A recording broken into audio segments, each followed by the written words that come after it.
আল্লাহ বলেন আল মালিক, তিনি বলেন বাদশাহ। কেমন বাদশাহ? কুলিল্লাহুম্মা মালিকাল মুলকি তুতিল মুলকা মান তাশা। আল্লাহ বলেন বাদশা নয়, বাদশার বাদশা, রাজা দিরাজ, সকল বাদশার বাদশা। তুতিল মুলকা মান তাশা, আল্লাহ যাকে ইচ্ছা বাদশা বানান, রাজত্ব দান করেন। ওয়া তানজিউল মুলকা মিম্মান তাশা, আল্লাহ যার থেকে ইচ্ছা রাজত্ব ছিনিয়ে নেয়। ওয়া তুইজ্জু মান তাশা, আল্লাহ যাকে ইচ্ছা ইজ্জত দান করে। ও তুজিল্লু মান তাশা, আল্লাহ যাকে ইচ্ছা অপমান করে, লাঞ্ছিত করে। এই ক্ষমতা আল্লাহর হাতে। তুলিজুল লাইলা ফিন নাহার, রাত্রকে দিনের ভিতরে ঢুকায়া দেয়। এই জন্য রাত্র ছোট হয়, দিন লম্বা হয়। ও তুলিজুন নাহার ফিল লাইল, দিনকে রাত্রের ভিতরে ঢুকায় দেয়। এই জন্য দিন ছোট হয়, রাত লম্বা হয়। তুখরিজুল হাইয়া মিনাল মাইয়িতি, আল্লাহ মৃতর ভিতর থেকে জীবিতকে বের করেন, মৃত জিনিসের ভিতর থেকে জীবিতকে বের করেন। ডিমটা হলো মৃত, তার ভিতর থেকে জীবিত মুরগির বাচ্চা বের করেন। ওয়া তুখরিজুল মাইয়িতা মিনাল হাইয়্যি, জীবিতর ভিতর থেকে আল্লাহ মৃতকে বের করেন। জীবিত মুরগির ভিতর থেকে মৃত ডিম আল্লাহ তাআলা বের করেন। এত বড় বাদশা, সমস্ত বাদশাদেরকে যিনি বাদশাহী দান করেছেন, সমস্ত রাজাদেরকে যিনি রাজত্ব দান করেছেন, সমস্ত নেতাদেরকে যিনি নেতৃত্ব দান করেছেন, তিনি হলেন আল মালিক। এমন একটা দিন আসবে সবার রাজত্ব শেষ, বাকি থাকবে একজনের রাজত্ব। তিনি কে?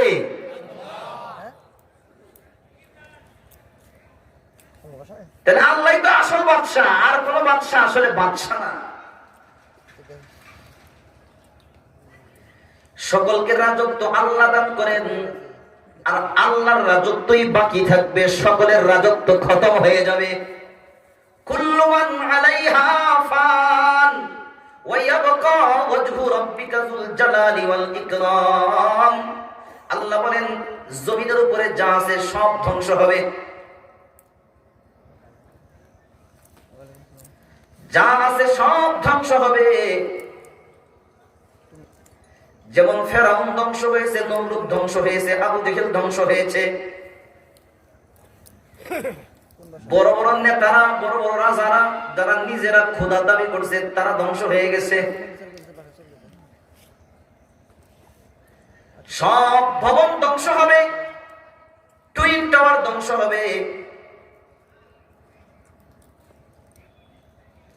কি বলে ক্যাপিটাল ভবন না কি বলে, সেটাও ধ্বংস হবে। হোয়াইট হাউস ধ্বংস হবে, সংসদ ভবন ধ্বংস হবে, গণভবন ধ্বংস হবে। যত বড় বড় টাওয়ার আছে সব টাওয়ার ধ্বংস হবে, সব বিল্ডিং ধ্বংস হবে, সব টাওয়ার ধ্বংস হবে, সব বৃক্ষরাজি ধ্বংস হবে, সব পাহাড় ধ্বংস হবে। আল্লাহ বলেন ইজা ওয়াকাতিল ওয়াকিআ লাইসা লিওয়াকাতিহা কাযিবা খাফিদাতুর রাফিআ ইদা রুজ্জাতিল আরদু রাজ্জা ওয়া বুসাতিল জিবালু বাসসা। যেদিন কিয়ামত সংঘটিত হবে, এবং হবে যে এর মধ্যে কোনো সন্দেহ নাই, লাইসা লিওয়াকাতিহা কাযিবা। আর এই দিন যখন সংঘটিত হবে, খাফিদাতুন রাফিআন, ইজ্জতওয়ালারা বেইজ্জত হবে, আর বেইজ্জতওয়ালারা ইজ্জতওয়ালা হবে। কাউকে এই দিন কাউকে উপরে উঠাই দেবেন, নিচে ছিল।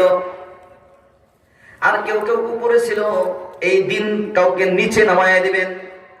এটা উপরে উঠানোর দিন, এটা নিচে নামানোর দিন। এটা ইজ্জতওয়ালাকে বেইজ্জত করার দিন, বেইজ্জতকে ইজ্জতওয়ালা বানানোর দিন। খাফিদাতুন রাফিআতুন ইদা রুজ্জাতিল আরদু রাজ্জা, যখন জমিন ভীষণভাবে প্রকম্পিত হবে, কেঁপে উঠবে জমিন।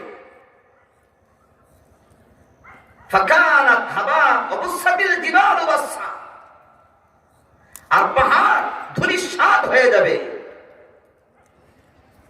চূর্ণ বিচূর্ণ হয়ে যাবে। চূর্ণ বিচূর্ণ হইয়া কেমন হবে? ফাকানাত হাবাম মুনবাসসা, বিক্ষিপ্ত ধূলিকণার ন্যায় হয়ে যাবে। ফায়াউমাইযিন ওয়াকাআতিল ওয়াকিআ, যেদিন এই ঘটনা ঘটবে, ওয়ানশাক্কাতিস সামা, আসমান ফেটে যাবে, ফাহিয়া ইয়াউমাইযিন ওয়াহিয়া,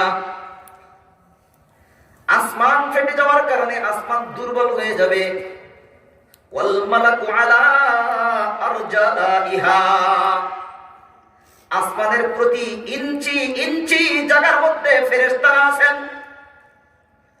আসমানের প্রতি ইঞ্চি ইঞ্চি জায়গার ভিতরে ফেরেশতারা আছেন, কোটি কোটি ফেরেশতা। আল্লাহ বলেন ওয়ানশাক্কাতিস সামা ফাহিয়া ইয়াউমাইযিন ওয়াহিয়া, আসমান ফেটে যাবে, দুর্বল হয়ে যাবে। এই জন্য আর ফেরেশতা থাকতে পারবে না। ফেরেশতারা সব আসমানের এক কিনারায় এক প্রান্তে চলে যাবে। ওয়ায়াহমিলু আরশা রাব্বিকা ফাওকাহুম ইয়াওমাইযিন সামানিয়া, সেদিন আল্লাহ পাকের আরশ ৮ জন ফেরেশতা বহন করবে। ইয়াওমাইযিন তুরাদুন লা তাখফা মিনকুম খাফিয়া, সেদিন তোমাদেরকে তোমার মালিকের সামনে, তোমার রবের সামনে, আল্লাহর সামনে হাজির করা হবে। লা তাখফা মিনকুম খাফিয়া, কোন গোপন বিষয় আর গোপন থাকবে না, সব প্রকাশ হয়ে যাবে।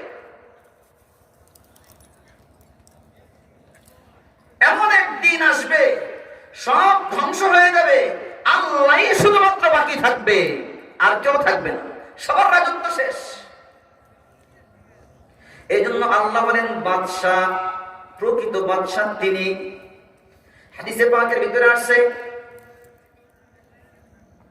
যখন সব ধ্বংস হয়ে যাবে, বাকি থাকবে মাত্র অল্প কিছু, তখন মালাকুল মউত আজরাইল আলাইহিস সালাতু ওয়াস সালাম আল্লাহ পাকের সামনে হাজির হবেন। যারা বলবেন আল্লাহ, সব তো ধ্বংস হয়ে গেছে, সব কিছুর মৃত্যু হয়ে গেছে, বলে কে বাকি আছে? বলে বাকি আছো তুমি, তোমার তো কোনো মউত নাই। আর বাকি আছি আমি আজরাইল, আর বাকি আছে তোমার আরশ বহনকারী ফেরেশতা, আর বাকি আছে জিবরাইল, বাকি আছে মিকাইল, আর সব ধ্বংস হয়ে গেছে। মানে কোটি কোটি ফেরেশতার মৃত্যু হয়ে গেছে, বাকি আছে জিবরাইল আর মিকাইল আর আজরাইল, বাকি আছে আরশ বহনকারী ফেরেশতা, আর বাকি আছে শুধুমাত্র আল্লাহ। আল্লাহ পাক রব্বুল আলামিন বলবেন আমার আরশের নিচে যা আছে সব মরবে, যাও জিবরাইল এবং মিকাইলের জান কবজ করো। জিবরাইল এবং মিকাইলের মৃত্যু হবে। আজরাইল আলাইহিস সালাতু ওয়াস সালাম আল্লাহ পাক রব্বুল আলামিনের দরবারে এসে বলবেন আল্লাহ তুমি আসো, তোমার আরশ বহনকারী ফেরেশতা আছে আর আমি আজরাইল আছি।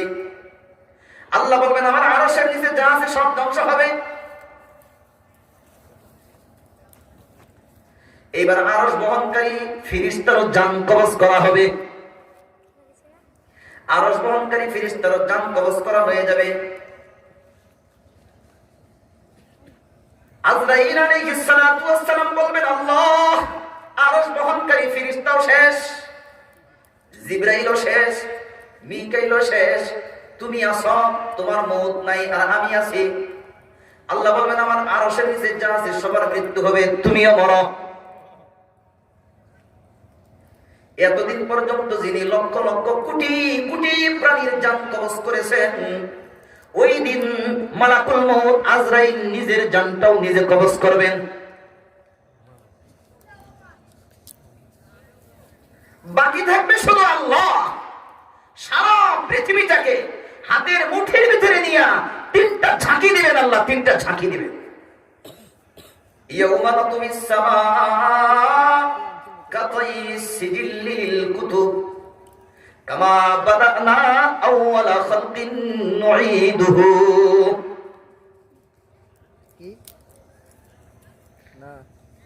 এই যে কিতাব দেখতেছেন, এইভাবে খুলবে আবার এইভাবে বন্ধ করবে।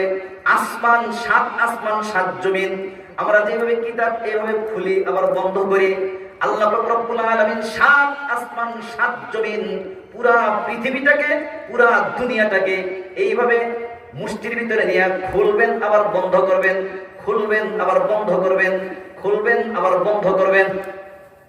সুবহানাল্লাহ বলেন সুবহানাল্লাহ। এত বড় ক্ষমতা ধর আল্লাহ।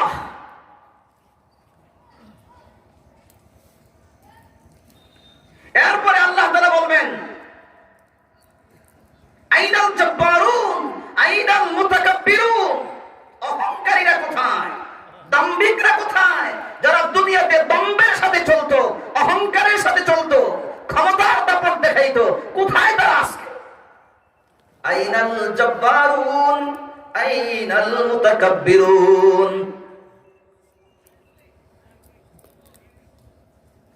কোথায় দুনিয়ার রাজারা কোথায়? লিমানিল মুলকুল ইয়াউম, আজকের রাজত্ব কার?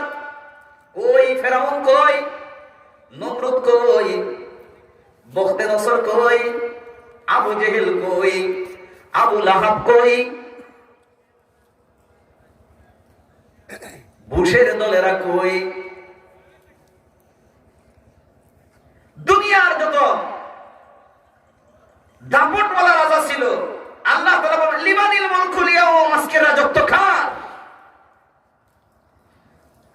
এই কথার উত্তর দেওয়ার মতো কাউকে খুঁজে পাওয়া যাবে না। চতুর্দিকে পিন পতন নীরবতা, সাড়া নাই, শব্দ নাই, কেউ উত্তর দিবে না, কোনো উত্তর পাওয়া যাবে না। লিমানিল মুলকুল ইয়াউম, আজকের রাজত্ব কার? কেউ যখন উত্তর দিবে না, আল্লাহ নিজেই উত্তর দিয়ে বলবেন লিল্লাহিল ওয়াহিদিল কাহ্হার, আজকের রাজত্ব আমি আল্লাহ। আল্লাহর একটা নাম হলো কাহ্হার, পরাক্রমশালী, মহান সত্তা। আমি আল্লাহরই রাজত্ব, আজকের কার রাজত্ব চলবে না। সব রাজাদের রাজত্ব শেষ, বাকি আছে একজনের রাজত্ব। তিনি কে? এত আস্তে বললে আল্লাহর নাম মহব্বতের সাথে হয় না। সব রাজাদের রাজত্ব ধ্বংস হবে, বাকি থাকবে একজনের রাজত্ব। তিনি কে? আল্লাহ। বলেন মহব্বতে আল্লাহ আল্লাহ আল্লাহ আল্লাহ। আল্লাহকে আল্লাহ বলে ডাকা, আল্লাহ বলে জিকির করার নির্দেশ কোরআনে আসছে। ওয়াজকুর ইসমা রাব্বিকা, তোমার রবের নামের জিকির করো। কিছু কিছু কপাল পোড়া আছে, রবের নামের নাকি জিকির করা যায় না। আল্লাহ বলেন ওয়াজকুর ইসমা রাব্বিকা, তোমার রবের নামের জিকির করো। তাফসীর মারিফুল কোরআনের ভিতরে মুফতি শফি সাহেব রাহমাতুল্লাহি আলাইহি লেখেন, রবের নাম তো আল্লাহ, তার মানে আল্লাহ বলতেছেন তোমার রবের নাম আল্লাহ, এই আল্লাহ বলে জিকির করো, আল্লাহ বলে ডাকো। তাহলে আল্লাহ বলে জিকির করার নির্দেশ দিয়েছেন কে? আল্লাহই তো দিয়েছেন। দেখবেন 100 বার বললেন লা ইলাহা ইল্লাল্লাহ, লা ইলাহা ইল্লাল্লাহ, লা ইলাহা ইল্লাল্লাহ, লা ইলাহা ইল্লাল্লাহ, 100 বার জিকির করলেন। জিকির করার পরে চোখে পানি এসে গেছে। আবেগের সাথে মহব্বতের সাথে যখন কেউ জিকির করবে, দিলটা নরম হবে, চোখ দিয়ে পানি বের হয়ে আসবে। এরপরে যদি বলেন আল্লাহ আল্লাহ আল্লাহ, চোখের পানি অঝোর দ্বারায় প্রবাহিত হবে। আল্লাহ নামের প্রভাব আর প্রতিক্রিয়াটাই ভিন্ন। আল্লাহ বলার পরেও চোখের পানি বের হয় না, এমন থাকবে না। আপনি জিকির করে দেখেন। তবে হ্যাঁ, জিকিরটা যদি আপনি একা একা করেন, নির্জনে বসে করেন, লাভটা বেশি হবে, ফায়দাটা বেশি হবে, উপকারিতা বেশি হবে। জোরে জোরে যদি জিকির করেন এটাও জায়েজ আছে, কিন্তু খেয়াল করতে হবে জোরে জিকির করতে যেয়ে যেন আরেকজনের ইবাদতের বিঘ্ন না ঘটে, আরেকজনের ইবাদতের সমস্যা সৃষ্টি করে যদি আমি জিকির করি তাহলে আমার জিকিরের দ্বারা কিন্তু উপকার হবে না, ফায়দা হবে না। আরেকজনের ইবাদতের জন্য ক্ষতি না হয় এভাবেই আমাকে জিকির করতে হবে।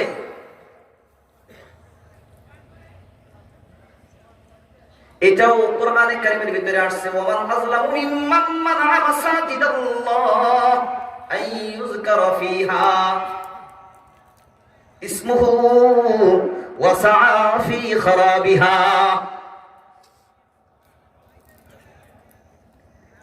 এইজন্য জিকির করতে যে আমার হুঁশ রাখতে হবে, এমন যেন না হয় যে আমি আরেকজনের সমস্যা সৃষ্টি করে ফেললাম, আরেকজনের ঘুমের ব্যাঘাত ঘটাইলাম, আরেকজনের ইবাদতের ব্যাঘাত ঘটাইলাম, আরেকজনের সমস্যা করলাম, এমন যেন না হয়।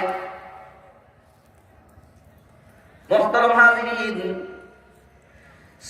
হাদিসে পাকের ভিতরে 7 শ্রেণীর মানুষের কথা আছে, যে 7 শ্রেণীর মানুষকে আল্লাহ পাক রব্বুল আলামিন কিয়ামতের ময়দানে আরশে আজিমের ছায়ার নিচে আশ্রয় দান করবেন।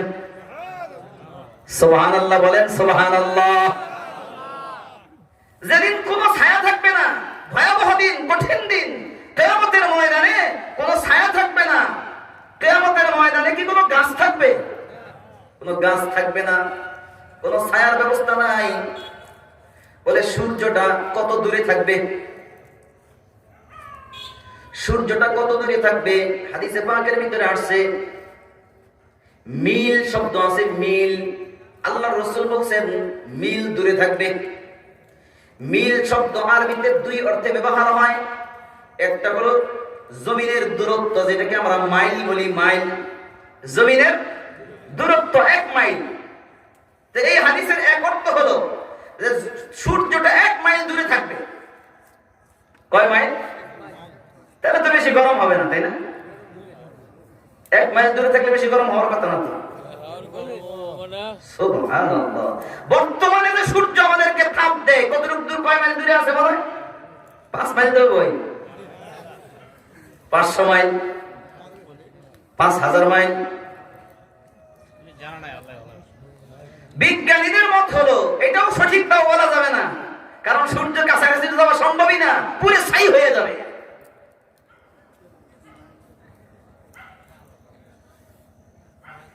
ওনারা বলতেছেন 9,13,00,000 মাইল দূরে আছে। কয় কোটি? আমি এক জায়গায় পাইছি 15 কোটি। কয় কোটি? 15 কোটি মাইল দূরে আছে সূর্য। এটা বিজ্ঞানীরা বিভিন্ন ভাবে বলছেন, এটাও সত্য বলা যাবে না। এর চেয়ে কাছে হবে না, এর চেয়ে দূরেই হবে। এত দূরে, তারপরও চৈত্র মাসের দুপুর বেলায় রৌদ্রের ভিতরে দাঁড়ায় থাকা যায় না, মনে হয় যেন শরীর পুড়ে যাবে। এটা তো আমাদের বাংলাদেশে, সৌদি আরবে যখন প্রচন্ড গরম পড়ে মরুভূমির ভিতরে, শরীরের ভিতরে ঠোসা হয়ে যায়, প্রচন্ড গরম। মুহতারাম হাজিরিন, এটা হলো 1 বর্ণনা, 1 মাইল দূরে থাকবে সূর্য। আর ওই দিন আগে হাদিসের আরেক অর্থ হলো 1 মিল মানে হলো, মিল বলা হয় ওই যে আমরা সুরমা ব্যবহার করি না চোখের মধ্যে, সুরমার কাঠিকে মিল বলা হয়। সুরমার কাঠি কতটুকু হবে? এতটুকু, 1 আঙ্গুল। সুরমার কাঠি সর্বোচ্চ কয় আঙ্গুল হবে? 1 আঙ্গুল সমপরিমাণ হবে। এই হাদিসের এক অর্থ, যেই সাহাবী হাদিস বয়ান করেছেন উনি নিজেই বলতেছেন যে এই মিল শব্দের অর্থ হয়তো জমিনের দূরত্বর মাইল, 1 মাইল, অথবা সুরমার কাঠি, যেটা যেই কাঠি দিয়ে আমরা চোখের মধ্যে সুরমা লাগাই, এই কাঠির কথা আল্লাহর রাসূল বলেছেন কিয়ামতের ময়দানে সূর্য 1 কাঠি সমপরিমাণ দূর হবে। আমরা তো বলি অর্ধ হাত না, তো একটা কাঠির সমপরিমাণ, সুরমার কাঠির সমপরিমাণ দূরে হবে সূর্যটা। কি অবস্থা হবে বলে, মানুষের মগজ টকবক টকবক করতে থাকবে, ঘাম ঝরবে। আর ঘাম এমনটা হবে, হাদিসে পাকের ভিতরে আসছে, কারো ঘাম হাঁটু পর্যন্ত হবে, কারো কোমর পর্যন্ত হবে, কারো গলা পর্যন্ত হবে, কেউ ঘামের মধ্যে সাঁতরাইতে থাকবে। 70,000 মাইল নিচে নিচে ঢুকে যাবে, ঘাম নিচের দিকে 70,000 মাইল ঢুকবে। এক বর্ণনায় আসছে 70,000 মাইল অথবা 70 মাইল নিচের দিকে ঢুকবে, ঘামের সমুদ্র হয়ে যাবে, এমন ভয়াবহ হবে।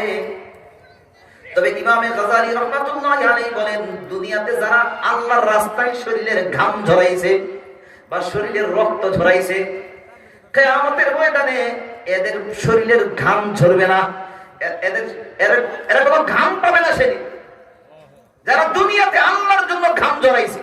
সুবহানাল্লাহ বলেন, সুবহানাল্লাহ।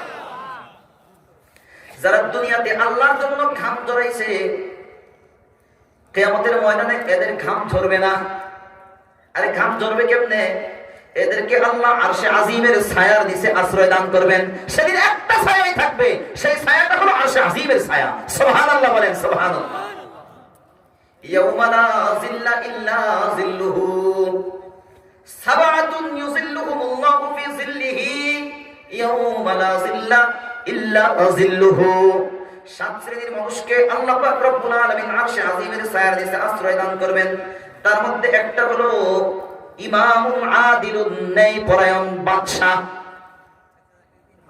ওয়া শাবুন নাশা ফি ইবাদাতিল্লাহ, এবং যুবক, যেই যুবক যৌবনকালে আল্লাহর ইবাদতের মধ্যে কাটাইছে, যৌবন কালটা ইবাদতের মধ্যে কাটাইছে। শাবুন নাশা ফি ইবাদাতিল্লাহ, যেই যুবক যৌবনকাল ইবাদতের মধ্যে কাটাইছে।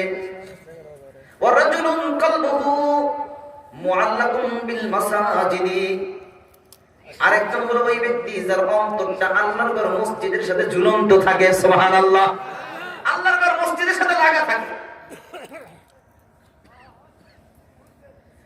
ওয়া রাজুলানে তাহাব্বা ফিল্লাহ ইজতামা আলাইহি ওয়া তাফাররাকা আলাইহি, ওই দুই ব্যক্তি আরশে আজিমের ছায়ার নিচে আশ্রয় পাবে যারা কোন এক জায়গায় আল্লাহর জন্য একত্রিত হয়, আল্লাহর জন্যই পৃথক হয়, আল্লাহর জন্য একজন আরেকজনকে ভালোবাসে, দুনিয়ার কোনো স্বার্থের কারণে নয়। ওই দুই ব্যক্তিকে আল্লাহ কিয়ামতের ময়দানে আরশে আজিমের ছায়ার নিচে আশ্রয় দান করবেন। সুবহানাল্লাহ। ওয়া রাজুলুন যাকারাল্লাহা খালিয়ান ফাফাযাত আইনা, মূলত আমার এটা বলা উদ্দেশ্য।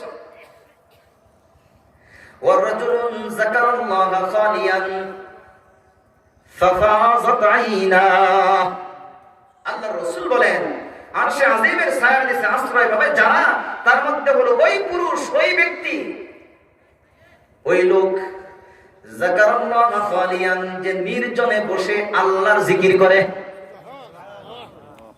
যাকারাল্লাহা খালিয়ান, নির্জনে বসে আল্লাহর জিকির করে। ফাফাযাত আইনা, আর এই নির্জনে বসে জিকির করার সময় তার চোখ দিয়া পানি ঝরতে থাকে। তাহলে শুধু জিকির করলেই বলছে না, জিকির করার পরে চোখ দিয়া পানি বের করার কথা বলছে, যে নির্জনে কথা বলছে। আমার খালিয়ান হাদিসে আসছে যাকারাল্লাহা খালিয়ান, যে আল্লাহর জিকির করে নির্জনে বসে, একাকী বসে।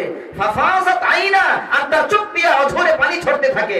আল্লাহর রাসূল বলেন এই ব্যক্তিটাকে কিয়ামতের ময়দানে আরশে আজিমের ছায়ার নিচে আশ্রয় দান করবেন। সুবহানাল্লাহ বলেন।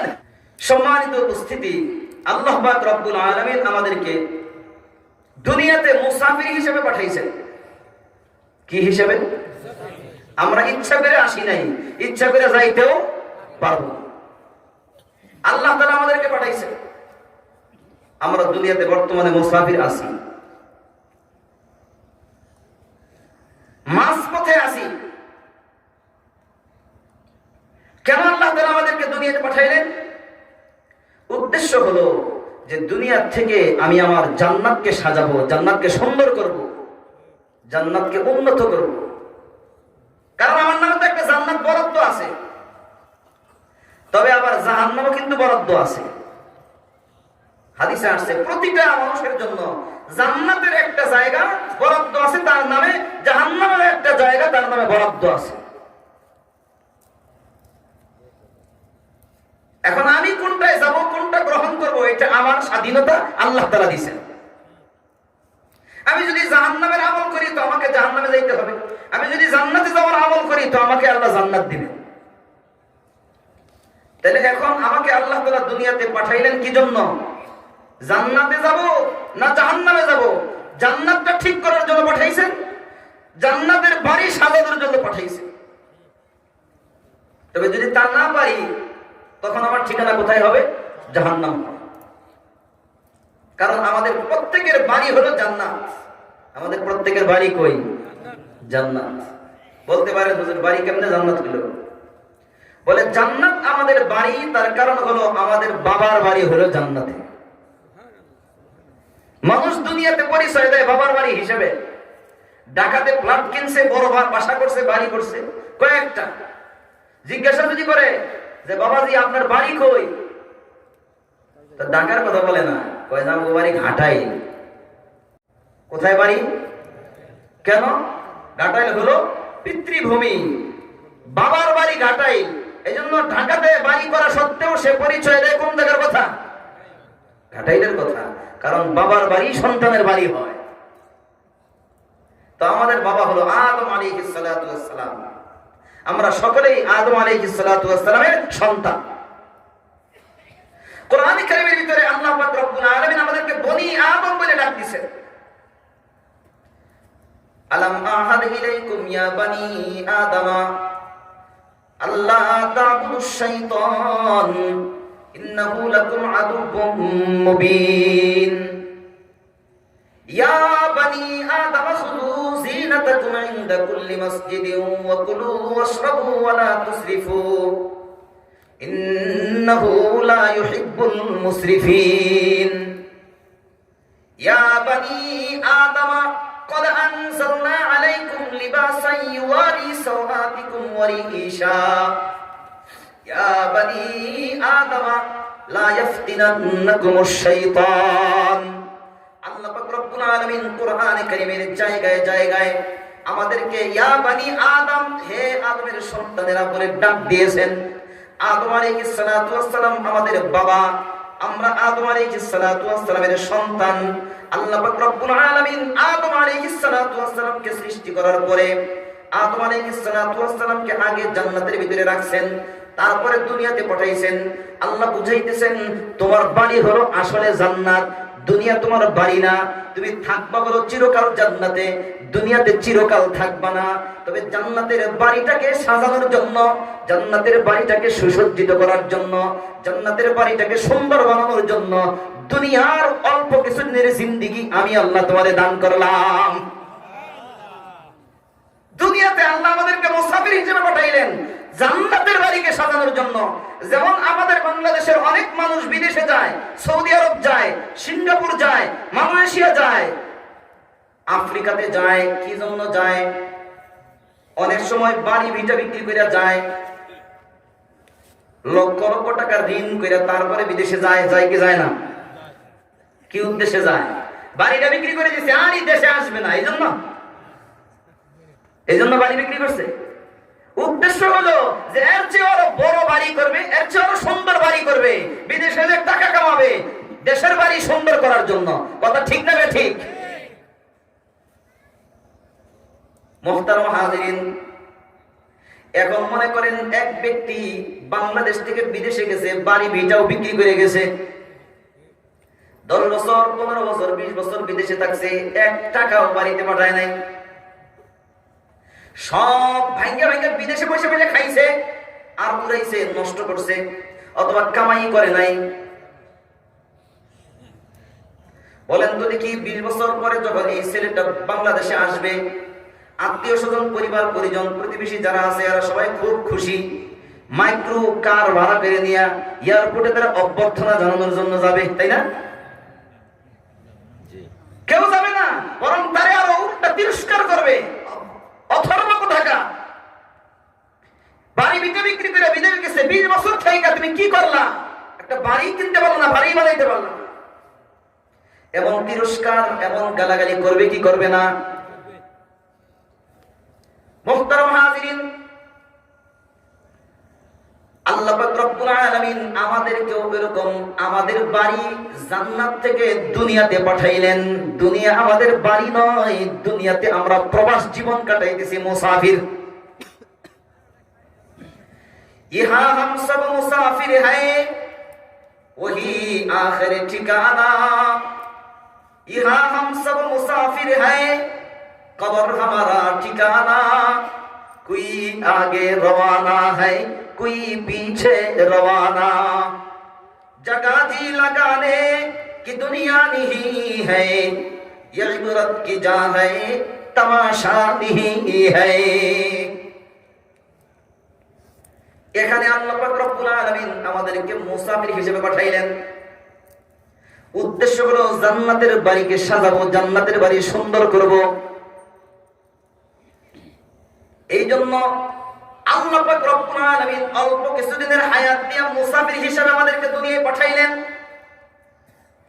কিন্তু দুনিয়াতে আসার পরে আমরা আমাদের বাড়ির কথা ভুলে গেছি, এইটারই নিজেদের বাড়ি মনে করতেছি। মনে হয় আর কোনোদিন যাবো না এই বাড়ি ছেড়ে। এই জন্য বড় বড় মহল, প্রাসাদ, বিল্ডিং তৈরি করতেছি। এক বাদশা ছিল, বলকের বাদশা। ওই বাদশা তার রাজপ্রাসাদের ভিতরে বসে আছেন, এক ভিক্ষুক ঢুকছে। ঢুকে বলতেছে যে এই মুসাফির খানায় একটু থাকতে চাইছিলাম, যদি অনুমতি হইতো। কি বলতেছে? এই মুসাফির খানায় একটু থাকতে চাইছিলাম, যদি অনুমতি হইতো। রাজপ্রাসাদকে মুসাফির খানা বলতেছে। রাজার রাগ হবে না? রাজা রাগ হয়ে বলতেছে, এই তুমি কে? এটা রে মুসাফির খানা বলতেছ? এটা মুসাফির খানা, এটা তো রাজপ্রাসাদ। বাদশার মেজাজ গরম হয়ে গেছে। কিন্তু ভিক্ষুক আল্লাহর পক্ষ থেকে ভিক্ষুকের রূপ ধারণ করে আসছে, আসলে ভিক্ষুক না। এই জন্য বলতেছে, আমি তো এটারে মুসাফির খানায় মনে করি। কেন? বলে কারণ হলো আপনি যে এই ঘরের ভিতরে আছেন, এর আগে এখানে কে ছিল? বলে এখানে আগে আমার বাবা ছিল। বলে আচ্ছা, আপনার বাবা এখন চলে গেছে, তো আপনার বাবার আগে কে ছিল? বলে আমার দাদা ছিল। বলে সেও চলে গেছে। বলে হ্যাঁ। বলে তার আগে কে ছিল? বলে তার বাবা ছিল। বলে সেও চলে গেছে। বলে হ্যাঁ। বলে তাহলে আপনার পর দাদাও চলে গেছে, আপনার দাদাও চলে গেছে, আপনার বাবাও চলে গেছে, আপনি মনে হয় থাকবেন।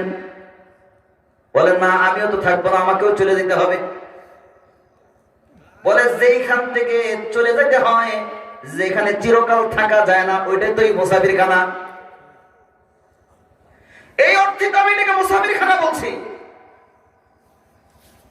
মুহতারাম হাজিরিন, এই জন্য আমরা যে দুনিয়াতে আসি, এটা আসলে তো মুসাফির খানা, কিন্তু আমরা মনে করে বসেছি এটা আমার বাড়ি। দুনিয়া আমাদের বাড়ি নয়, আমাদের বাড়ি হলো জান্নাত। আল্লাহ পাক রব্বুল আলামিন আমাকে আপনাকে দুনিয়াতে পাঠাইলেন জান্নাতের বাড়ি সাজানোর জন্য।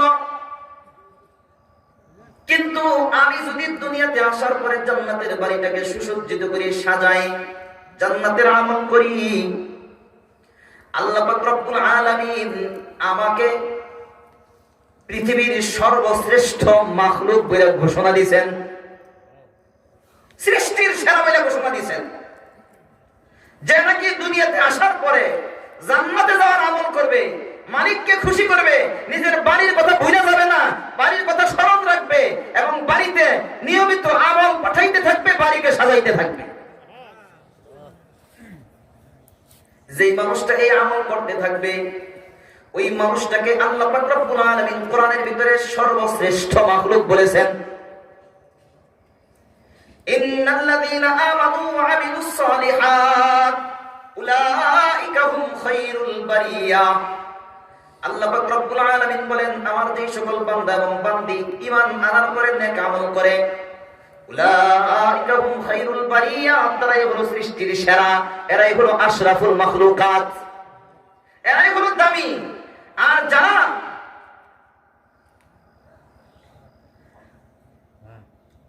দুনিয়াতে আসার পরে মালিকরে ভুলে যায়, জান্নাতের বাড়ির কথা ভুলে যায়, জান্নাতে যাওয়ার আমল করে না। এরা মানুষের ঘরে জন্ম নিয়েও এরা কুকুর শুকুর বিড়ালের চেয়ে নিকৃষ্ট। এটাও আল্লাহ কোরআনের ভিতরে বলেছেন, ইন্নাল্লাযীনা কাফারু মিন আহলিল কিতাবি ওয়াল মুশরিকিন ফি নারি জাহান্নামা খালিদিনা ফিহা উলাইকা হুম শাররুল বারিয়া। আল্লাহ বলেন, যারা মানুষ হওয়ার পরেও কুফরি করবে, শিরকি করবে, এরা জাহান্নামে থাকবে এবং চিরকাল থাকবে। উলাইকা হুম শাররুল বারিয়া, এরা হলেন সৃষ্টির নিকৃষ্ট প্রাণী। তাহলে কি মানুষ হইলে শ্রেষ্ঠ হওয়া যায়? আল্লাহ মানুষকে শ্রেষ্ঠ বলেছেন, মানুষকে নিকৃষ্ট বলেছেন। অন্য জায়গায় বলেন, ওয়ালাকাদ যারানা লিজাহান্নামা কাসীরাম মিনাল জিন্নি ওয়াল ইনস লাহুম কুলুবুন লা ইয়াফকাহুনা বিহা ওয়া লাহুম আ'য়ুনুন লা ইউবসিরুনা বিহা ওয়া লাহুম আযানুন লা ইয়াসমাউনা বিহা উলাইকা কাল আনআম বাল হুম আদাল উলাইকা হুমুল গাফিলুন। আল্লাহ বলেন, কিছু কিছু জিন এবং ইনসানকে আমি আল্লাহ জাহান্নামের জন্য সৃষ্টি করেছি। তারা আবার কেমন? লাহুম কুলুবুন লা ইয়াফকাহুনা বিহা, অন্তর আছে বুঝে না, বুঝি যাও বুঝে না। ওয়া লাহুম আ'য়ুনুন লা ইউবসিরুনা বিহা, চক্ষু আছে দেখে না, দেখেও দেখে না। ওয়া লাহুম আযানুন লা ইয়াসমাউনা বিহা, কান আছে শোনে না, মানে শুনেও শোনে না। উলাইকা কাল আনআম, আল্লাহ বলেন এরা মানুষ হয়েও চতুষ্পদ জন্তুর মতো। বাল হুম আদাল, বলেন তার চেয়েও বেশি বিভ্রান্ত। মুহতারাম হাজিরিন, বলেন মানুষ হয়ে কুকুরের চেয়ে নিকৃষ্ট কেমনে হয়? উদাহরণ দিলে বুঝে আসবে। হাদিসে পাকের ভিতরে আসছে, কিয়ামতের ময়দানে আল্লাহ পাক রব্বুল আলামিন মানুষকেও জীবিত করবেন, পশু পাখি জীবজন্তুকেও আল্লাহ জীবিত করবেন। ওয়াল বাসি বাদাল মাউত, আল্লাহ মানুষকেও আবার জীবিত করবেন, পশু পাখিকেও জীবিত করবেন, জীবজন্তুকেও জীবিত করবেন। এরপরে দুই জনের বিচার দুই রকম হবে। মানুষের বিচার হবে একরকম, প্রাণীর বিচার হবে আরেক রকম। বলে প্রাণীর বিচার কি হবে? প্রাণীর বিচার হবে, দুনিয়াতে সবল প্রাণী দুর্বল প্রাণীর উপর জুলুম করেছে, সবল কুকুর দুর্বল কুকুরের উপর জুলুম করেছে, সবল গরু দুর্বল গরুর উপর জুলুম করেছে, সবল হাতি দুর্বল হাতির উপর জুলুম করেছে, সবল ঘোড়া দুর্বল ঘোড়ার উপর জুলুম করেছে, সবল মহিষ দুর্বল মহিষের উপর জুলুম করেছে, সবল ছাগল দুর্বল ছাগলের উপর জুলুম করেছে, সবল বিড়াল দুর্বল বিড়ালের উপর জুলুম করেছে। আল্লাহ বলেন, আমি আল্লাহর রাজত্বের ভিতরে জুলুম হইতে পারে না, কিন্তু ধরবো আমি দুনিয়াতে নয় আখিরাতে। কুকুরও যদি জুলুম করে আখিরাতে বিচার হবে, বিড়ালও যদি জুলুম করে আখিরাতে বিচার হবে, গরুও যদি জুলুম করে আখিরাতে বিচার হবে। আমি আল্লাহ আখিরাতে কিয়ামতের ময়দানে সবল কুকুরকে দুর্বল বানায়া দিব, দুর্বল কুকুরকে সবল বানায়া দিব, সবল গরুকে দুর্বল বানায়া দিব, দুর্বল গরুকে সবল বানায়া দিব। এরপরে আমি প্রতিশোধ নিয়ে নিব, প্রতিশোধ নিয়ে নিব। বিচার হয়ে যাবে। বিচার হওয়ার পরে এদের জান্নাতও নাই জাহান্নামও নাই। আল্লাহ বলেন এদেরকে মাটির সাথে মিশিয়ে দেওয়া হবে। আল্লাহ বলবেন, কোন তুরাবা, তোমরা মাটি হয়ে যাও। তো সব মাটি হয়ে যাবে। কিন্তু মানুষের বিচার কেমন হবে? বলে মানুষের বিচার হওয়ার পরে হয়তো মানুষের জন্য জান্নাত নয়তো জাহান্নাম। ফারিকুম ফিল জান্নাতি ওয়া ফারিকুম ফিস সাঈর। আল্লাহ বলেন একদল জান্নাতে যাবে আর একদল জাহান্নামে যাবে। জান্নাতি জাহান্নামী দুই ভাগে বিভক্ত হবে। ফামিনহুম শাকিয়্যুন ওয়া সাঈদ। যারা জান্নাতি তারা হবে সৌভাগ্যবান, যারা জাহান্নামী তারা হবে হতভাগা, দুর্ভাগা, কপাল পোড়া। কিয়ামতের ময়দানে আল্লাহ পাক রব্বুল আলামিন মানুষের সামনে যখন গরু ছাগল মহিষ ভেড়া জীবজন্তুকে বিচার করার পরে মাটির সাথে মিশিয়ে দিবেন, আর কিয়ামতের ময়দানে কাফের বেঈমানদের জন্য জাহান্নামের ফয়সালা হবে। তখন তারা চিন্তা করে দেখবেন, আমি যে কুকুরটাকে পালতাম ওই কুকুরের জন্য জাহান্নাম নাই, ওই কুকুরটাকে মাটির সাথে মিশিয়ে দেওয়া হয়েছে। আমি যে গরুটাকে পালতাম ওই গরুর জন্য জাহান্নাম নাই, গরুটাকে মাটির সাথে মিশিয়ে দেওয়া হয়েছে। আমি যে জীবজন্তুগুলো পালতাম এগুলো জান্নাত জাহান্নাম নাই, এগুলো মাটির সাথে মিশিয়ে দেওয়া হয়েছে। কিন্তু আমি মানুষ হওয়ার কারণে আমার জাহান্নামে যাইতে হয়। আমি যদি কুকুর শুকুর বিড়ালের মতো মাটি হয়ে যাইতাম, ইয়া লাইতানি কুনতু তুরাবা, কাফেররা সেদিন আফসোস করে বলবে, হায় আফসোস, আমিও যদি আমার কুকুরটার মতো মাটি হয়ে যাইতাম, আমিও যদি আমার ছাগলটার মতো মাটি হয়ে যাইতাম, আমিও যদি আমার গরুটার মতো মাটি হয়ে যাইতাম। এখন বলেন দেখি, ওই যে কুকুরের জন্য মাটি হয়ে গেছে, জাহান্নাম নাই, আমি মানুষ হওয়ার পরে যদি আমার জন্য জাহান্নামের ফয়সালা হয়, তাহলে আমি মানুষ উত্তম না যেই কুকুরের জাহান্নাম নাই ওই কুকুরটা উত্তম? ফয়সালা আপনারা করেন, কে উত্তম? আমি যদি মানুষ হইয়া জাহান্নামে যাইতে হয়, কুকুরের তো জাহান্নাম নাই, তাহলে মানুষ হয়ে আমি উত্তম হইলাম না কুকুরটা কুকুর হয়ে উত্তম হইল? মানুষ হয়ে যদি জাহান্নামে যাইতে হয়, তাহলে আমি তো কুকুরের চেয়ে অধম, আমি কুকুরের চেয়েও নিকৃষ্ট, কুকুরের চেয়েও খারাপ।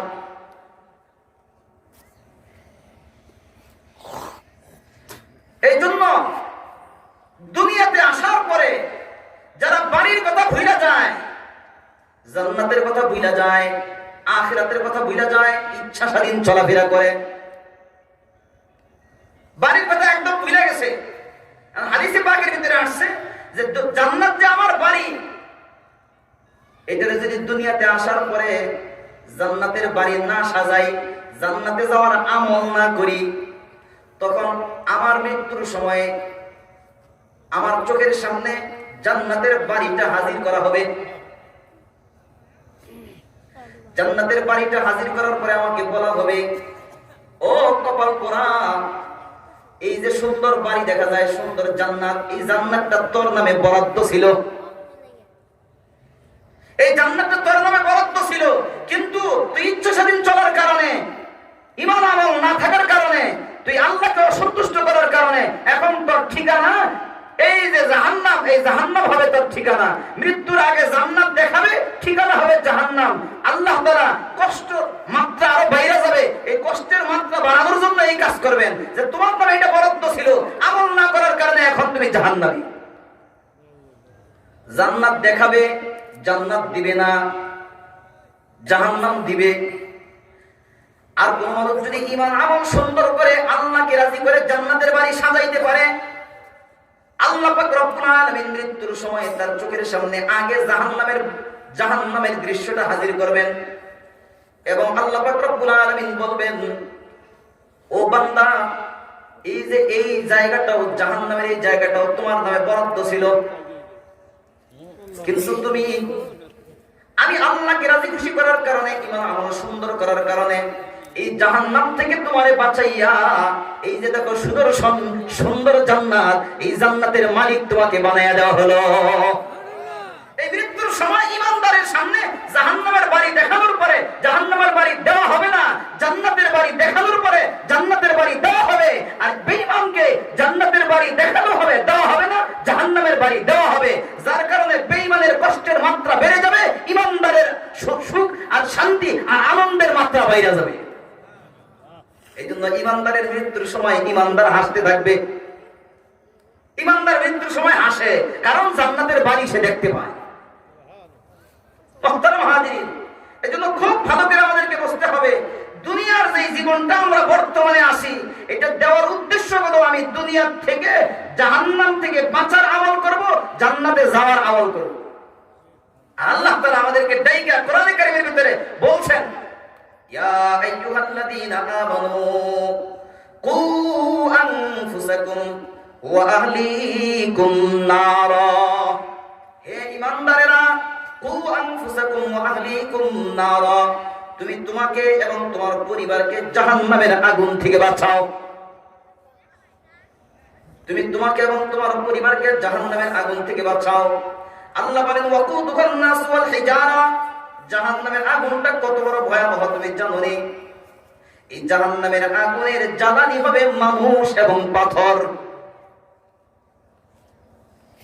জাহান্নামের আগুনের জ্বালানি হবে, লাকড়ি হবে মানুষ এবং পাথর।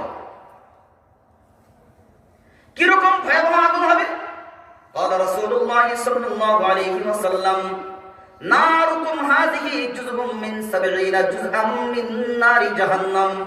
আল্লাহর রাসূল বলেন, তোমাদের দুনিয়ার আগুন জাহান্নামের আগুনের চেয়ে, জাহান্নামের আগুন দুনিয়ার আগুনের চেয়ে 70 গুণ বেশি পাওয়ার রাখে, প্রজ্বলন ক্ষমতা রাখে। দুনিয়ার আগুন জাহান্নামের আগুনের 70 ভাগের 1 ভাগ। অন্য হাদিসের ভিতরে আছে, উকিদা আলান নারি আলফা সানা হাত্তা মাররাত সুম্মা উকিদা আলাইহা আলফা সানা হাত্তা বিয়াদ্দাত সুম্মা উকিদা আলাইহা আলফা সানা হাত্তা আসওয়াদ্দাত ফাহিয়া সাউদাউম মুজলিমা। আল্লাহর রাসূল বলেন, জাহান্নামের আগুনকে 1000 বছর জ্বালানোর পরে লাল রং ধারণ করেছে, আরো 1000 বছর জ্বালানোর পরে সাদা রং ধারণ করেছে, আরো 1000 বছর জ্বালানোর পরে এটা কালো রং ধারণ করেছে। 3000 বছর জ্বালানোর পরে জাহান্নামের আগুনের কালার কালো, এবং বর্তমানে এটা কালোই আছে, অন্ধকারাচ্ছন্ন। ভয়াবহ জাহান্নামের আগুন। আল্লাহ তাআলা বলেন, কু আনফুসাকুম ওয়া আহলিকুম নারা, এই আগুন থেকে তুমি তোমারে বাঁচাও। জাহান্নামের গর্ত, ভয়াবহ গর্ত। আল্লাহর রাসূল হাদিসে পাকের ভিতরে আসছে, মুসলিম শরীফের হাদিস, একবার সাহাবীদেরকে সামনে নিয়ে বসা, একটা প্রচন্ড আওয়াজ হলো, কোনো কিছু একটা পতিত হওয়ার আওয়াজ। আল্লাহর রাসূল বললেন, তোমরা কি জানো এটা কিসের আওয়াজ? সাহাবায়ে কেরাম বললেন, আল্লাহু ওয়া রাসূলুহু আ'লাম, আল্লাহ এবং তার রাসূলই ভালো জানে, আমরা জানি না। রাসূল কারীম সাল্লাল্লাহু আলাইহি ওয়াসাল্লাম বলেন, আজ থেকে 70 বছর আগে, 70,000 বছর আগে জাহান্নামের গর্তের মধ্যে একটা ভারী পাথর নিক্ষেপ করা হয়। 70,000 বছর পরে অথবা 70 বছর পরে জাহান্নামের ওই পাথরটা জাহান্নামের তলায় গিয়া পতিত হইল। ওই পাথর পতিত হওয়ার আওয়াজ তোমরা শুনতে পাইলা। কিরকম ভয়াবহ ওই জাহান্নাম! আমার ভাইরা, আমার বন্ধুরা, একটু চিন্তা করে দেখি, ওই গর্তটাকে আগুন দিয়ে পরিপূর্ণ করা হবে। দুনিয়ার আগুনের মতো আগুন নয়, দুনিয়ার আগুনের চেয়ে 69 গুণ বেশি যার প্রজ্বলন ক্ষমতা থাকে। আর এটার জ্বালানি হবে আগুন, মানুষ এবং পাথর। এই আয়াত খানা তিলাওয়াত করার পরে আল্লাহর রাসূলের এক সাহাবী আল্লাহর রাসূলকে জিজ্ঞাসা করলেন, ওগো আল্লাহর রাসূল, আহিজারাতুল জাহান্নাম কাহিজারাতিদ দুনিয়া, জাহান্নামের পাথরগুলো কি দুনিয়ার পাথরের মতো হবে? জাহান্নামের পাথর কি দুনিয়ার পাথরের মতো হবে? রাসূল কারীম সাল্লাল্লাহু আলাইহি ওয়াসাল্লাম বললেন, না না না, জাহান্নামের পাথর দুনিয়ার পাথরের মতো নয়, বরং সাখরাতুম মিন সিখারি জাহান্নাম আযম মিন জিবালিদ দুনিয়া কুল্লিহা। আল্লাহর রাসূল বলেন, জাহান্নামের পাথর সমূহের মধ্য থেকে একটা পাথর সারা দুনিয়ার সমস্ত পাহাড়গুলি একত্রিত করলে যত বড় হবে, সারা দুনিয়ার সমস্ত পাহাড়গুলি একত্রিত করলে যত বড় হবে, আল্লাহর রাসূল বলেন জাহান্নামের একটা পাথর তার চেয়েও বড় হবে। সাখরাতুম মিন সিখারি জাহান্নাম আযম মিন জিবালিদ দুনিয়া কুল্লিহা। এই কথাটা শোনার পরে ওই সাহাবী বেহুশ হয়ে পড়ে গেলেন। ফাওয়াকা মাগশিয়ান আলাইহি, ওই সাহাবী বেহুশ হয়ে জমিনে পড়ে গেলেন। সাহাবায়ে কেরাম ধরলেন, আল্লাহর রাসূল উঠে গিয়া তার নাড়িতে হাত দিলেন, জীবিত আছে কিনা। নাড়িতে হাত দিয়ে আল্লাহর রাসূল বুঝতে পারলেন এখনো জীবিত আছে। আল্লাহর রাসূল কানের কাছে গিয়া বললেন, ও আমার সাহাবী, কুল লা ইলাহা ইল্লাল্লাহ, তুমি বলো লা ইলাহা ইল্লাল্লাহ। তো সাহাবী বললেন লা ইলাহা ইল্লাল্লাহ। এরপরে সাহাবীর মৃত্যু হয়ে গেল। একটা আয়াত শোনার পরে, জাহান্নামের একটা পাথরের কথা শোনার পরে বেহুশ হয়ে পড়ে গেছে এবং জায়গায় মারা গেছে। লা ইলাহা ইল্লাল্লাহ বইলা সর্বশেষ কালেমা আল্লাহর রাসূল বললেন, এই লোকটা আল্লাহর জান্নাতে চলে গেছে। বলেন সুবহানাল্লাহ। মুহতারাম হাজিরিন, এই পরিমাণ ভয় তাদের অন্তরের ভিতরে ছিল জাহান্নাম সম্পর্কে। আজকে আমরা জাহান্নামের কত আলোচনা শুনি, কিন্তু আমাদের কলিজার ভিতরে ভয় লাগে না। আমাদের অন্তরের ভিতরে ভয় লাগে না। আল্লাহ তাআলা বলেন জাহান্নাম বড় ভয়াবহ, কু আনফুসাকুম ওয়া আহলিকুম নারা, তোমরা নিজেকে এবং নিজের পরিবারকে এই জাহান্নামের ভয়াবহ আগুন থেকে বাঁচাও। মুহতারাম হাজিরিন, এই জন্য আমাদেরকে জাহান্নাম থেকে বাঁচতে হবে, জান্নাতে যাইতে হবে। আমরা কি সবাই জাহান্নামের আগুন থেকে বাঁচতে চাই না? কে বলেন চাই কি চাই না? সবাই আমরা জাহান্নামের আগুন থেকে বাঁচতে চাই। আল্লাহ বলেন কু আনফুসাকুম ওয়া আহলিকুম নারা, তোমরা নিজেকে নিজের পরিবারকে জাহান্নামের আগুন থেকে বাঁচাও। আল্লাহকে যদি প্রশ্ন করি, আল্লাহ জাহান্নামের আগুন থেকে আমাকে কেমনে বাঁচাবো, আমার পরিবারকে কেমনে জাহান্নামের আগুন থেকে বাঁচাবো? মুহতারাম হাজিরিন, জাহান্নামের আগুন থেকে বাঁচার একমাত্র উপায় হলো তাকওয়া অর্জন করা। কি অর্জন করা বলেন? সবাই বলেন কি? তাকওয়া একটা আরবি শব্দ, সবাই একটু মহব্বতে বলেন তাকওয়া। এই তাকওয়া অর্জন করতে হবে। জাহান্নাম থেকে বাঁচতে চাইলে তাকওয়া অর্জন করতে হবে। তাকওয়া যার ভিতরে আসে তাকে মুত্তাকি বলা হয়। যার ভিতরে তাকওয়া আসে তাকে মুত্তাকি বলা হয়। আল্লাহ কোরআনে কারীমের অসংখ্য আয়াতের ভিতরে আল্লাহ তাআলা বলেছেন, আমি আল্লাহ জান্নাত তৈরি করেছি মুত্তাকিদের জন্য, আমি আল্লাহ মুত্তাকিদেরকে জাহান্নাম থেকে বাঁচাইয়া দিব। কোরআনে কারীমের এক আয়াতের ভিতরে আল্লাহ বলেন, ওয়া ইম মিনকুম ইল্লা ওয়ারিদুহা, আমি আল্লাহ জাহান্নামের উপরে পুল সিরাত সেট করেছি। জাহান্নামের 7টা স্তর আছে। কয়টা? জাহান্নামের স্তর হলো 7টা। সর্বনিম্ন স্তরটার নাম হলো হাবিয়া। সর্বনিম্ন স্তরের নাম কি? হাবিয়া। ফাউম্মুহু হাবিয়া ওয়া মা আদরাকা মা হিয়া নারুন হামিয়া। সর্বনিম্ন স্তরটার নাম হলো হাবিয়া। এই হাবিয়ার ভিতরে যাবে কারা? হাবিয়ার ভিতরে যাবে মুনাফিক যারা। আল্লাহ বলেন ইন্নাল মুনাফিকিনা ফিদ দারকিল আসফালি মিনান নার, মুনাফিকের ঠিকানা হলো জাহান্নামের সর্বনিম্ন স্তরে।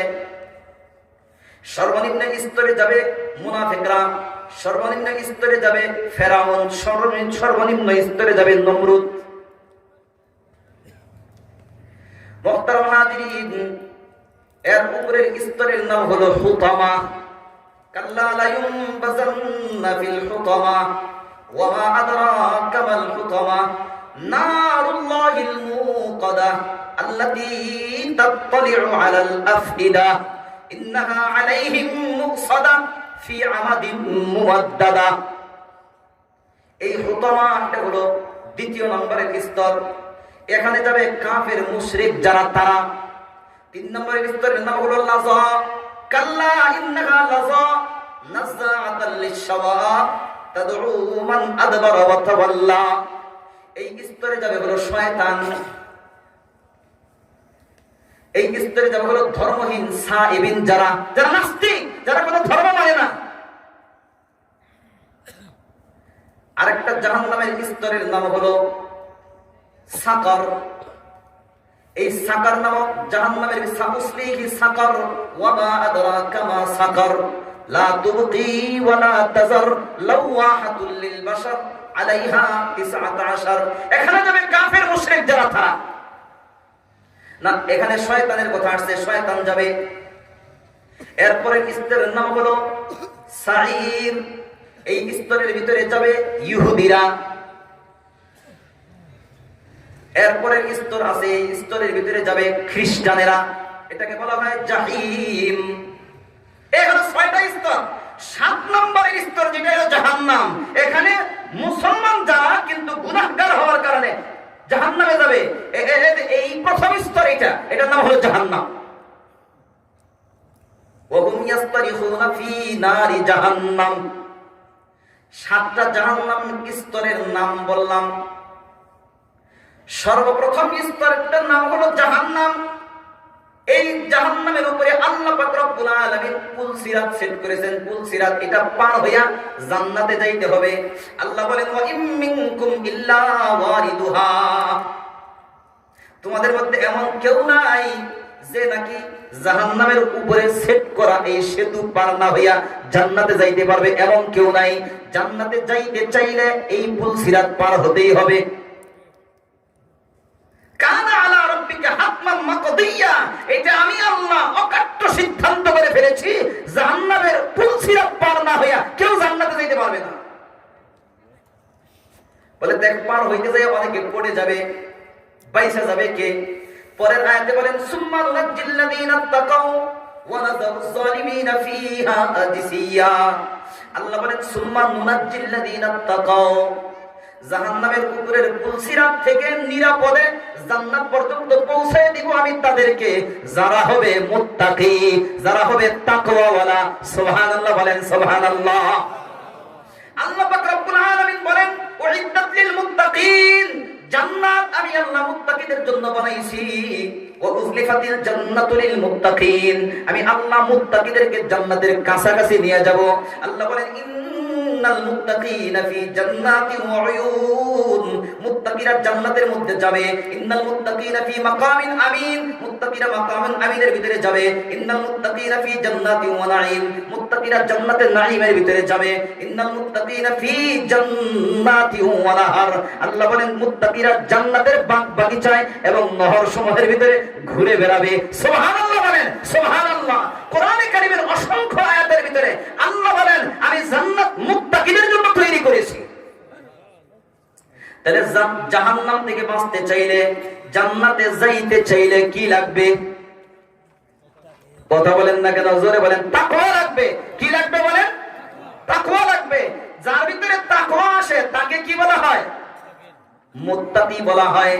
আল্লাহ জান্নাত বানাইছেন মুত্তাকিদের জন্য, মুত্তাকিকে আল্লাহ জাহান্নাম দিবে না। জান্নাতে যাইতে চাইলে মুত্তাকি হওয়া লাগবে, জাহান্নাম থেকে বাঁচতে চাইলে মুত্তাকি হওয়া লাগবে। মুহতারাম হাজিরিন, এখন তাকওয়া কাকে বলে, মুত্তাকি কিভাবে হওয়া যায়? তাকওয়ার সংক্ষিপ্ত ব্যাখ্যা হলো আল্লাহ তাআলার ভয়ে সব ধরনের গুনাহ বর্জন করা, এটার নাম হলো তাকওয়া। কার ভয়ে? আল্লাহর ভয়ে। কি বর্জন করা? সব ধরনের গুনাহ বর্জন করা, এটার নাম হলো তাকওয়া। আল্লাহ তাআলার ভয়ে যারা গুনাহ বর্জন করবে আল্লাহ তাআলা তাদেরকে কি দিবেন? জান্নাত দিবেন। ছোট্ট একটা ঘটনা শুনে আমি আমার আলোচনা শেষ করতেছি।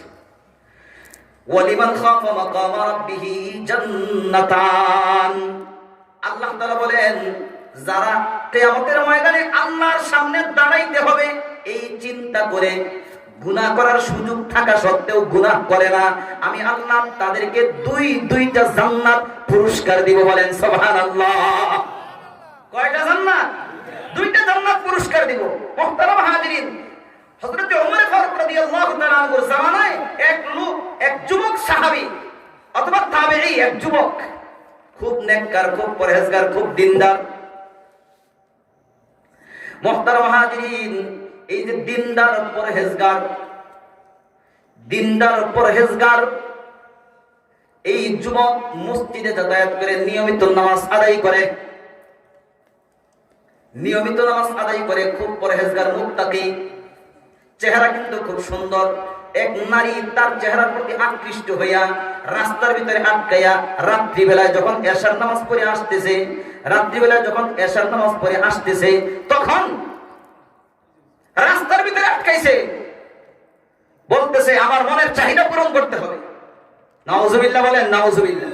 ঠিক ওই সময় সাহাবীকে ওই যুবকটাকে জোরপূর্বক ধরে নিয়ে যাইতেছে মহিলা। ওই সময় কোরআনের একটা আয়াত তার মনে পড়ছে, ইন্নাল্লাযীনা তাকাউ ইযা মাসাহুম তাইফুম মিনাশ শাইতানি তাযাক্কারু ফাইযা হুম মুবসিরুন। আয়াতটা মনে পড়ার সাথে সাথে ওই যুবক ওখানেই বেহুশ হয়ে পড়ে গেছে। তাফসীরে ইবনে কাসীরের ভিতরে আসছে, বেহুশ হয়ে পড়ে যাওয়ার পরে ওই মহিলাটা ওখান থেকে ভাগছে। ছেলের বাবা ছেলের তালাশ করতে করতে ওই জায়গায় যেয়ে পাইছে, তারে ধইরা নিয়ে আসছে। হুশ ফিরে আসার পরে বললেন তোমার কি হয়েছিল? বলতে গিয়ে আবার ওই আয়াতের কথা মনে পড়ছে, আবার বেহুশ হয়ে পড়ে গেছে এবং বেহুশ হয়ে পড়ে যায় ওই জায়গায় মৃত্যুবরণ করছে। মৃত্যুবরণ করার পরে রাত্রের ভিতরে তাকে দাফন করে দেওয়া হয়েছে। এই ছেলেটাকে খলিফাতুল মুসলিমিন আমিরুল মুমিনিন ওমর ফারুক রাদিয়াল্লাহু তাআলা খুব ভালোবাসতেন।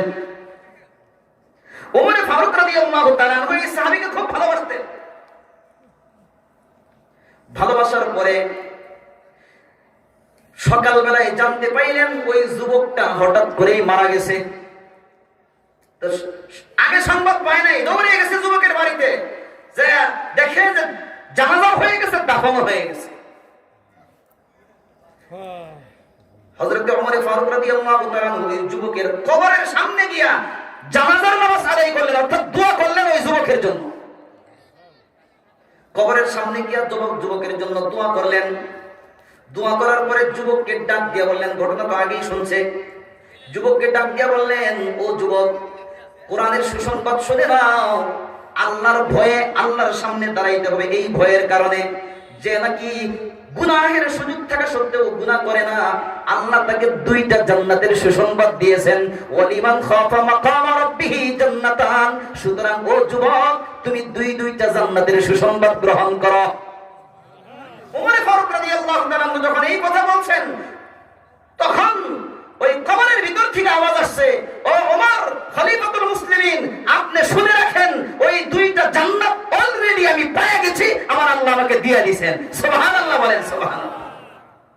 মুহতারাম হাজিরিন, এটা হলো তাকওয়া। আল্লাহর ভয়ে গুনাহ করার সুযোগ থাকা সত্ত্বেও আমি গুনাহ করলাম না, গুনাহ বর্জন করলাম, এর বিনিময়ে আল্লাহ তাআলা আমাকে জান্নাত দিবেন। তাকওয়া বড় দামি সম্পদ। এই তাকওয়া যৌবনকালে যদি অর্জন করতে পারি, এটার দাম বেশি। আল্লাহ তাআলা ওই যুবককে বেশি পছন্দ করেন। কিয়ামতের ময়দানে আরশে আজিমের ছায়ার নিচে আশ্রয় দান করবেন। মুহতারাম হাজিরিন, এইজন্য আমরা তাকওয়া অর্জন করব, সব ধরনের গুনাহ বর্জন করার জন্য চেষ্টা করব আল্লাহ তাআলার ভয়ের কারণে। আল্লাহ তাআলা আমাদের সকলকেই তাকওয়া অর্জন করার তৌফিক দান করেন। সকলে বলেন আমিন। আল্লাহ তাআলা আমাদেরকে মুত্তাকি হওয়ার তৌফিক দান করেন। সকলে বলেন আমিন। আল্লাহ তাআলা আমাদেরকে আল্লাহর সন্তুষ্টি নিয়ে কবরে যাওয়ার তৌফিক দান করেন। সকলে বলেন আমিন। যেহেতু হুজুর চলে আসছে, কথা বলা আমার জন্য বেয়াদবি, তারপরও একটু সময় কথা বললাম।